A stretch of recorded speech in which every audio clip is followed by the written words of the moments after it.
Okay, hi everybody. This is a continuation of the video lecture series for first year full-time Maths for Managers and first year part-time Business Maths 1. And in the last videos, what I did was I was talking about the subject of correlation and regression, which was the idea that I had um, multiple variables which are of interest to me simultaneously.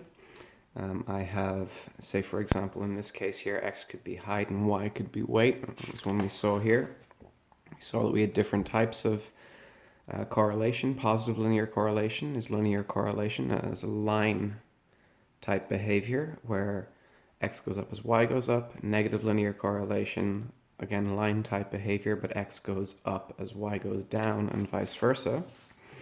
We can have situations with no correlation where there's no pattern. We could have very strong patterns, but patterns which are not lines and therefore not linear, which we're not going to spend much time talking about. There'd be like periodic correlation, which could be seasonal changes, for example. And then we got onto this example here. Okay, in this example, we had x and y. X being our advertising budget in thousands of euro, Y being sales in thousands of euro, and we had 1, 2, 3, 4, 5, 6, 7, 8, 9, 10 observations. So we had 10 data points, 12, 31, 11, 28, and so on down to 1740. And I drew a freehand graph of this, and it resembled the following. And I was able to just freehand draw over this line in red here to kind of explain the linear relationship or try to show you the visual relationship between them.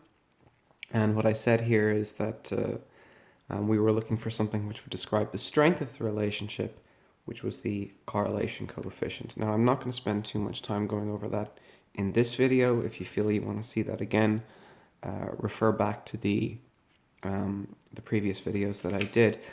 But we found something called the correlation coefficient, okay, which is notated OR. And in our example here, we found that the number was about 0.97148.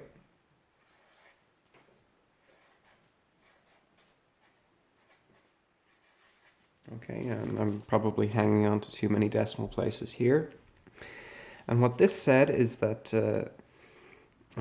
what this is telling us is that we have a strong positive linear correlation because this is a number close to +1. Had the number been close to -1, it would have been a strong negative linear correlation. And if OR is close to 0, we would have had no apparent relationship. Okay? Now, where do we go from here? Well, that tells me the strength of the relationship, but it doesn't tell me how to actually go and predict based upon x or y values, okay?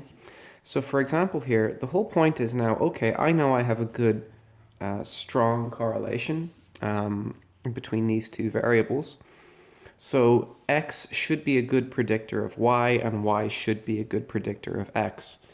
So the question is, how can I go and actually make that prediction? And the answer is relatively simple.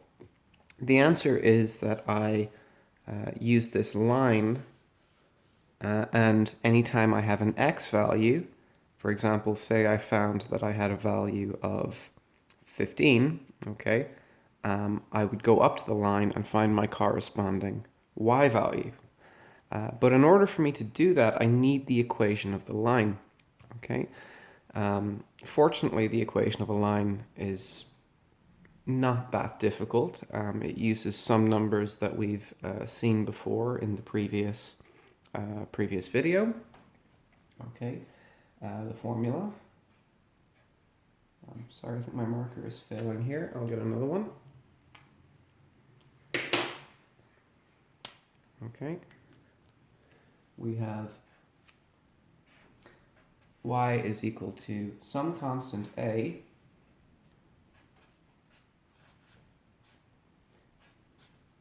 plus b times x. Okay. And A and B are numbers that we need to work out, okay? But it turns out that the formulas for the two of these are really not so difficult, and they only make use of numbers that we've already seen before, okay?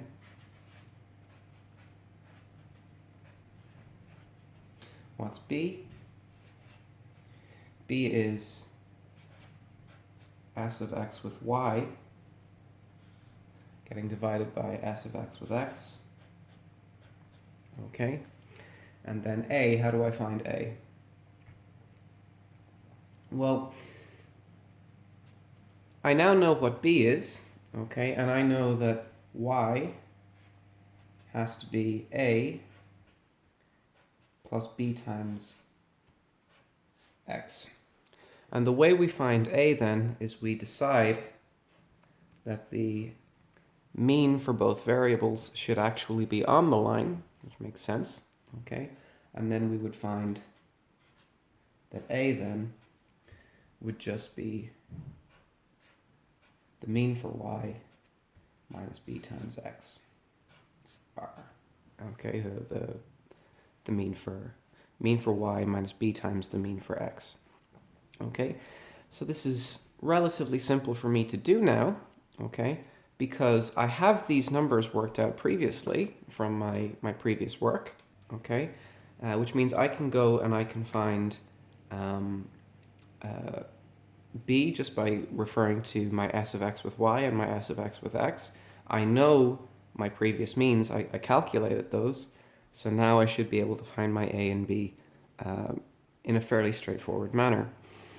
So I'm going to pause here just so I can highlight where I found these in previous work, and then we'll complete these calculations. Okay, so as I said, looking for s of xy and s of xx, I see from my previous work here that I had s of x with x was 33.6. So now b is going to be s of x with y over s of x with x. S of x with x, the one on bottom, is this number here, that's 33.6. Okay, and I can find s of x with y very simply. We saw that before here, that was 64.6. So now I have 64.6 here. Okay, so those are my two numbers from previous work. Okay, and now I can work out what b has to be. Okay, so I just get my calculator and I have 64.6 and I divide that by 33.6 and I get a number, and that number is 1.9, we'll say 1.92. Okay, well actually we'll do it to 3 decimal places, so 1.923. Okay, it doesn't really matter how many decimal places I decide to work to. I've decided to work to 3 here, but of course I could work to a different degree of accuracy. Now, I know as well that A is going to be y bar, the mean for y minus b times the mean for x. So A then is going to be what? Well, that's going to be, as I said, y bar minus b times the mean for x, but these were numbers that I also had in previous work, okay?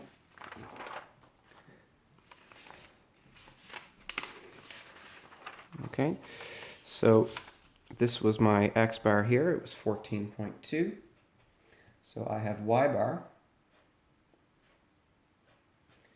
sorry, let me just move that there. I have 14.2 is my bx. I have 34.2 was my mean for y, so 34.2 now minus 1.923 by my x bar, which x bar was 14.2. I hope that's legible.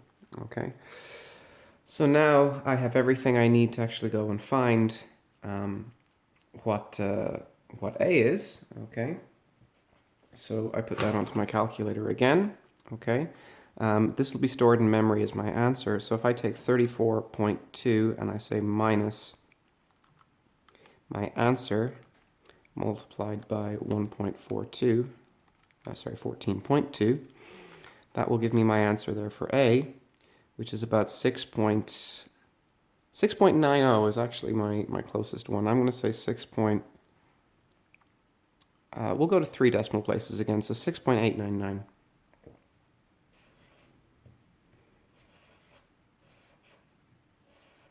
Okay, so that's 3 decimal places of accuracy.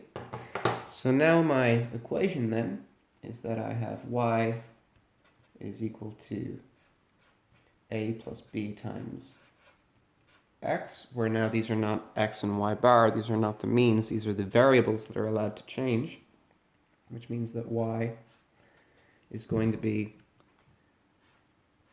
6.899 plus my 1.923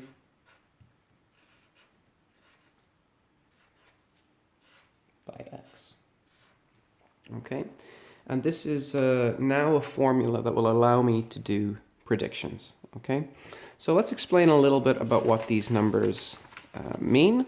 Okay, that is to say, what their meaning is, not that they're somehow related to the mean of any variable. Let me go back here and try to find. Okay, this is my graph. Okay. And I want you to notice, first of all, this graph did not start at 0, 0. Okay, I decided to operate from only the range that was of interest. The number b here is the slope of this line. Okay, or essentially it represents the slope of this line.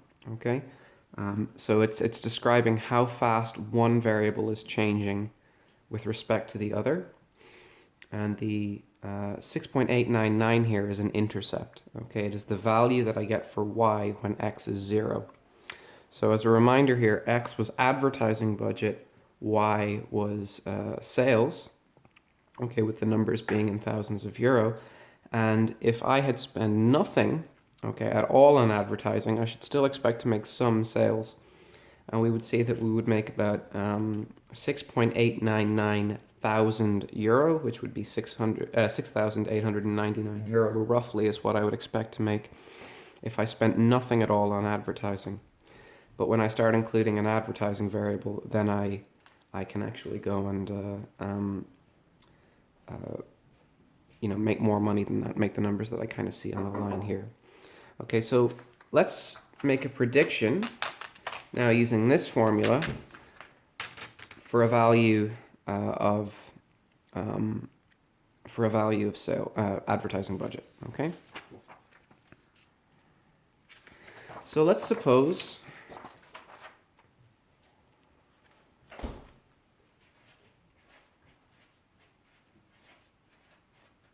that the advertising budget for some company, let's say it's 13,500 euro. Okay. Well, now my prediction value for y then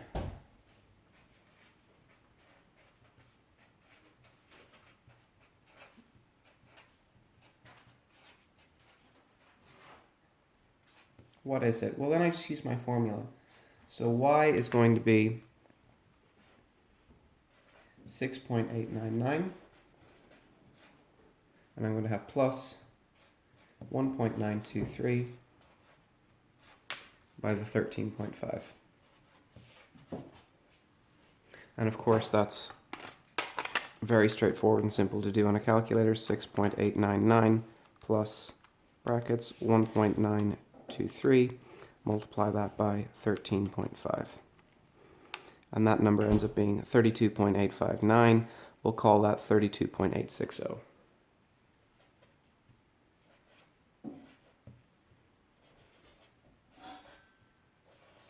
Okay, and that's thousands of euro.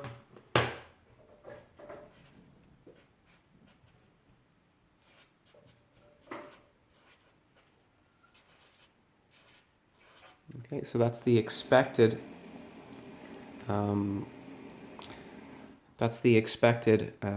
sales from an advertising budget of 13,500 euro. Okay, I'm going to pause there for just a moment. Okay, sorry, there might be a little bit of background noise. My girlfriend is making herself lunch, and as I said, this is my kitchen table. The equation at the line here is allowing me to make predictions. We saw here that if I had a prediction of 13,500 euro, I had a predicted sales of 32.86. And now let's say 13.5 is about here somewhere, and 32.86 is, of course, about the right range for that. Okay, again, I don't have graph paper, it's a freehand drawing, but it's about as well as I can do. Okay, so that's how I find a prediction. The only other thing that we really need to talk about in this entire section is something called the coefficient of determination.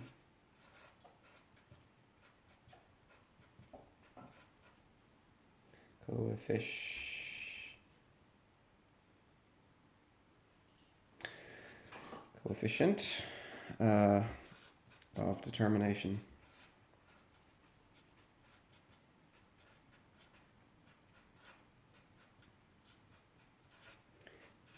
And the coefficient of determination is very simple. It's just equal to OR squared, okay? Which in this case, we had OR was equal to 0.97148.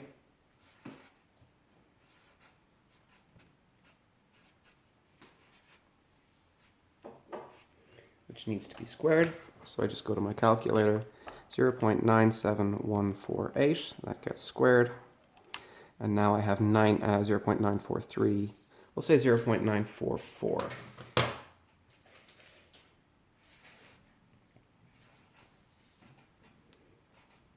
Okay, and sometimes this is given as a percentage, which would be 94.4%. Okay, now the coefficient of determination has two effects. One of them is that it eliminates any sign that we would have for OR. So if OR is negative, that is that we would have a linear correlation that had a negative relationship. When I square a negative, I'll always end up with a positive. So this answer would be the same for 0.97148 or for minus 0.97148. I'll get the same OR squared.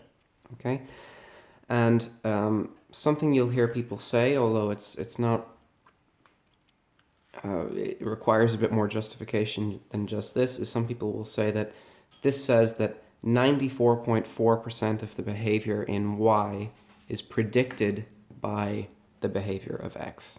Okay, that's the coefficient of determination. It's a very easy number to work out once you've already worked at the OR. Okay.